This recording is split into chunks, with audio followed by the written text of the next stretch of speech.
మచిలీపట్నం కూడా నేను వేణం తయారు చేస్తాను. నాకు వెన్నులో నుంచి ఈ కాలులోకి కింద దాకా బాగా లాగుతూ ఉండేది.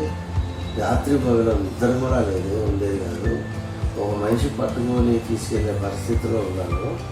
అలాంటి పరిస్థితిలో నేను ఎవరా ఏంటని విజయవాడ అంతా డాక్టర్ దగ్గరికి తిరిగితే ధర్మపూరి అనే డాక్టర్ గారు, నేను కాదు, నీకు ఆపరేషన్ అయ్యి ఏం చేయరు, కానీ నొప్పికి ఇంజెక్షన్ చేసే డాక్టర్ గారు ఉన్నారని వారు చెప్పి ఈ డాక్టర్ గారు తిరిగి పంపిస్తే నాకు ఈ డాక్టర్ గారు ఇంజెక్షన్ చేస్తే ఆ ఇంజెక్షన్ ద్వారా నాకు వెంటనే చేసిన 1 గంటలోనే నేను ఫ్రీగా నేను తిరగలిగాను.